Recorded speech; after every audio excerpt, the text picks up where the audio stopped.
Hi, my name's Ariel Sasso with Automaton, and today we're talking about leaky funnels and your Marketo to Salesforce sync.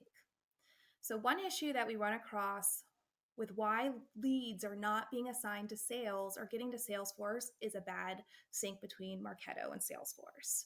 So, how do we test that on a consistent basis and ensure that we aren't getting leads caught in queues where they're not routing to the right team? So, with our API test, you can create a test where you generate a lead in Marketo and you can do it daily.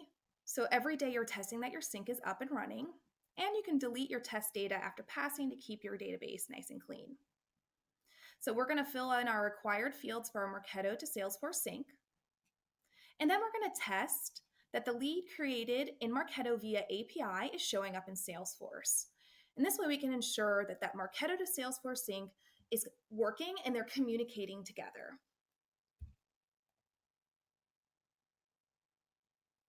A lot of times when a Marketo to Salesforce sync goes down, we can see that there is a field value change that means that the system is no longer syncing, or we may have a token or password issue. So with this test, we can make sure to catch those errors on the front end so there's less time with your systems being down.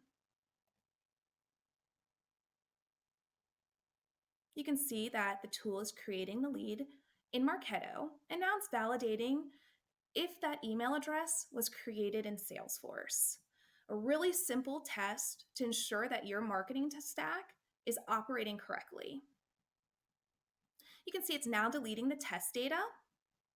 This is so your data warehouse stays nice and clean and it's not affecting your reporting. You can see that it passed successfully, and we know that our Marketo to Salesforce sync is working. We could also run another test to ensure that Salesforce to Marketo is syncing and that our bidirectional sync is occurring the way we want it to. Under history, we can also see the actions that occurred so that if a sync did not occur, we could search for this email address in Marketo and understand why that lead didn't make it into Salesforce. Maybe there's an exception rule, maybe a value change on one of your fields that require a change in field mapping. So with this simple test, it's a way to keep a pulse on your sync between your systems. Happy testing!